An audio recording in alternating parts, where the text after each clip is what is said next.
Welcome to Donmar TV News Channel. Pag-usapan natin itong si Senador Amy Marcos, no?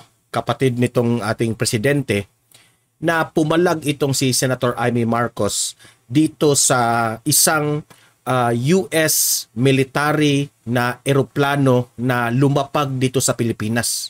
Pumalag dyan si Senator Amy Marcos. Transport carrier ng military ng US o bansang Amerika, misteryosong lumapag dito sa Pilipinas. At itong si Senator Amy Marcos gustong paimbestigahan. Okay? At itong si Attorney Harry Roque naman nagsalita rin tungkol dito sa issue na ito. Okay? Marami kasi ang mga tanong ngayon sa taong bayan kung ano yun. Ano yung transport carrier ng military na lumapag dito sa Pilipinas, kung ano ang kanilang reason bakit sila naglanding dito sa Pilipinas, ano ang kanilang mga dala, legal ba yung mga ginagawa ng Amerika. Maraming mga tanong, no? Gustong paimbestigahan yan ni Senator Amy Marcos. Okay? Ang tanong dito ng marami, alam ba ito ng Presidente Bongbong Marcos? Is this part of the EDCA na programa? No? So, maraming tanong dito. So, kino-question yan lahat. Taong bayan, may, dapat ito ay karapat-dapat ang taong bayan makaalam dito kung ano ang nangyari at dapat raw transparent ang gobyerno tungkol dito. Yan ang sabi ni Senator Amy Marcos at itong si Attorney Harry Roque. Okay? So may video akong ipapakita sa inyo tungkol dito, no? At itong programa ng SMNI na nandoon si Attorney Harry Roque, ating alamin kung ano ang explanation nila tungkol dito. Okay? So, pero bago natin yan i-play itong video kay Senator Amy Marcos at itong si Attorney Harry Roque, help me na i-like at i-share itong video natin sa Facebook at sa YouTube para naman kakalat ito sa taong bayan. Okay? Importante yan, ang mga mahalagang impormasyon na kakalat ito sa taong bayan. Okay? Sa ating Facebook at YouTube, sabay-sabay tayong mag-like at share. Ready? 1, 2, 3, go! Thank you. And also guys, subscribe nyo na rin at follow na rin ang Donmar TV para lagi kayong updated sa ating mga balita na kagaya nito. Okay? So sabay-sabay tayo sa Facebook at sa YouTube. Mag-follow and subscribe. 1, 2, 3, go. Thank you. So, i-play natin itong balita na ito at magre-react tayo. Play. SMNI. Truth that matters. Misteryosong paglapag ng US Air Force aircraft sa Pilipinas, pinaiimbestigahan ni Senator Amy Marcos. Si Troy Gomez sa report. Ikinababahala ni Senadora Amy Marcos ang aniyay misteryosong paglapag ng isang US Air Force aircraft sa Pilipinas. Pinaiimbestigahan ni Senator Amy Marcos sa pamamagitan ng kanyang Senate Resolution number 667 ang misteryosong aktibidad ng isang US Air Force Boeing C-17 sa teritoryo at airspace ng Pilipinas araw ng Lunes. Sinabi ni Marcos, chairperson ng Senate Committee on Foreign Relations, na tatalakayin sa imbestigasyon ang posibleng paglabag ng US military sa Visiting Forces Agreement o VFA. Ayon sa senador, sinabi na isang mapagkakatiwalaang impormante na walang paunang abisong nakarating sa Airport Integrated Command and Control Center sa NAIA ang paglanding ng nasabing eroplano.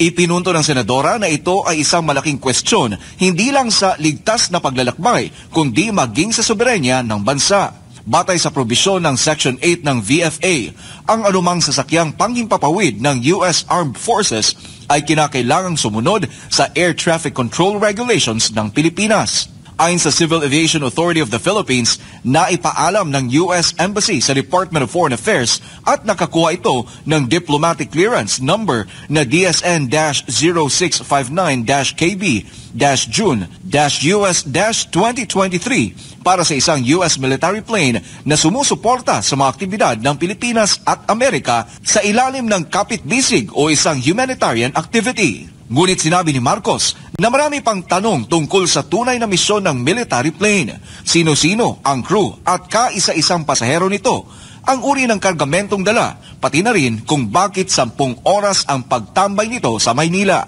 Layunin ng nasabing investigasyon na bigyang linaw ang kawalan ng transparency. Okay. So, ang gustong mangyari ni Senator Amy Marcos, iimbestigahan yung sino yung piloto, sino yung mga nakasakay doon, at ano yung mga kargamento na dala dito. Kasi, ano ito kung may ganitong mga pangyayari sa Pilipinas na may maglanding na dayuhan, especially na Amerika pa at malaking eroplano ito, no? Pinakamalaking eroplano sa na transport carrier ng military. So, it is a threat sa ating sa security sa atin sa Pilipinas dahil na what if, no? May ibang dayuhan na maglanding sa atin. Yan lang naman ang ating iniisip, na kung merong dalayang kung ano-ano, di ba? At maghasik ng kung anong mga bagay, di ba? So, yan ba'y nagdala ng pasabog? So, hindi natin alam. So, karapatan ng Pilipino malaman kung ano yun, no? Alam ba ng Presidente Bongbong Marcos ito? Okay, is it part of EDCA? Sa VFA? Ganun, maraming tanong. Ano ang mga dinala dito at sino ang nakasakay dito? Okay? Para malinawan ang Pilipinas, ang Pilipino. Okay?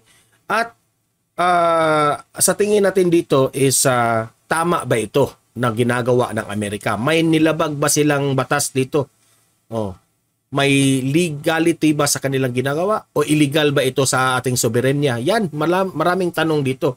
Which is until now, tanong lang tayo because ito ay still yet to be investigated. Hindi natin pangunahan. Okay? So ito rin ang statement, analysis ni Attorney Harry Roque tungkol dito sa issue na ito. US military sa Pilipinas. Wait muna. SMNI. Ito. Truth that Attorney matters. Harry Roque. Alam mo, siguro sususugan lang natin yung resolution ni Senator Amy, no? Alam nyo, kaya sensitibo yung issue ng mga hukbong sandatahan na dayuhan sa teritoryo ng isang bansa. Kasi nga, meron tayong soberenya at meron tayong jurisdiction. Sangayon sa ating soberenya, walang kahit sinong ibang mga militar ang pupwedeng mag-operate sa ating bansa na walang ating pagpayag. So nakapagtataka kung itong eroplanong to at ito yung pinakamalaking transport carrier ng Amerika ay biglang naglanding na walang prior advice sa ating airport authorities. Kasi bakit importante na may prior clearance? Kasi ayon sa international law, ang hukbong sandatahan kapag merong pagpayag ang bansa na tanggapin sa kanilang teritoryo, sila ay immune, labas sa jurisdiksyon ng Pilipinas, hindi sakop ng soberenya.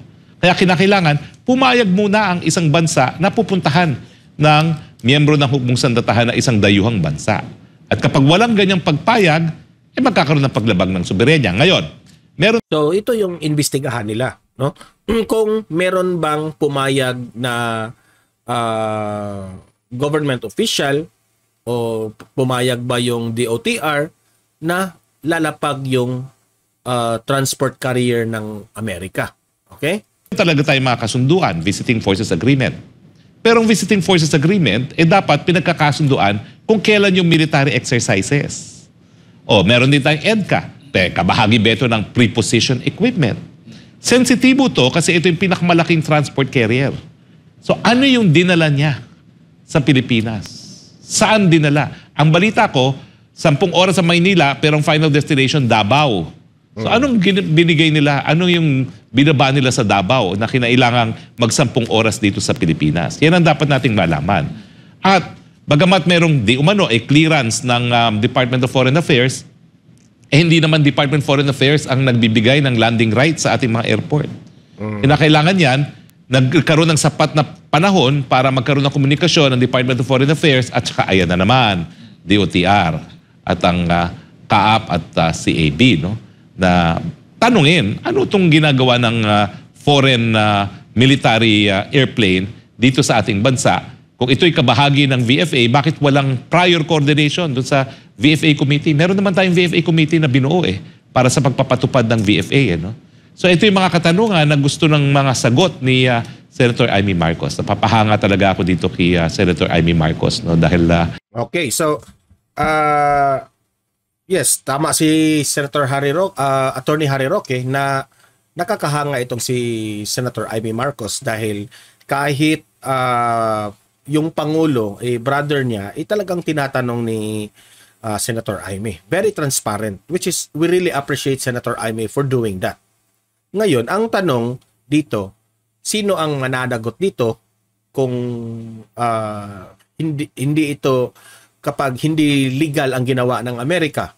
So, tanong ni Harry Roque, ang DFA dito walang kinalaman. Talaga ang DOTR ang may say kung maglanding ba sila o hindi.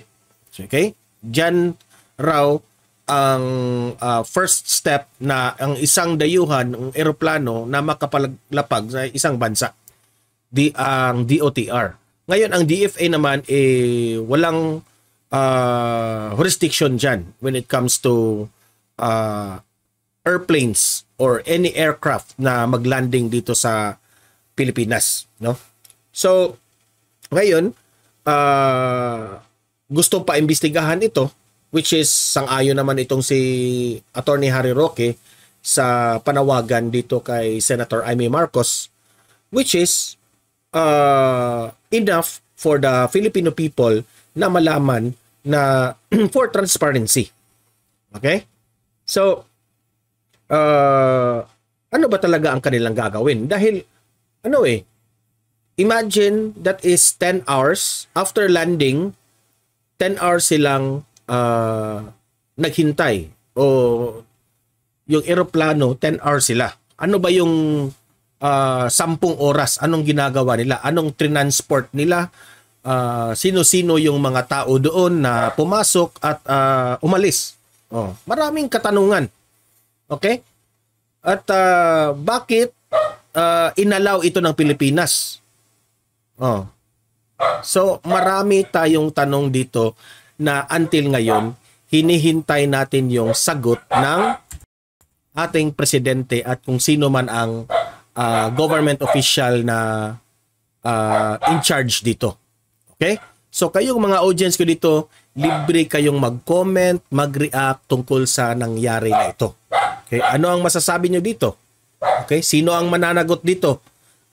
Tama ba itong ating nakita ngayon? Tama ba ang ginagawa ng Amerika? I-comment down below. Pag-usapan natin yan sa comment section. Magre-reply tayo sa mga magagandang argumento dyan. Okay? So, guys, importante na i-like at i-share itong video natin sa Facebook at sa YouTube. Like and share para kakalat ito sa taong bayan. I-subscribe, i-follow ang Donmar TV para lagi kayong updated sa ating balita na kagaya nito. Okay? So, guys, i-update ko kayo tungkol sa issue na ito, no, sa ating next video. At what's the day today? Is it Friday? Okay? Friday today. Happy Friday sa inyong lahat. See you in my next video and God bless sa inyong lahat.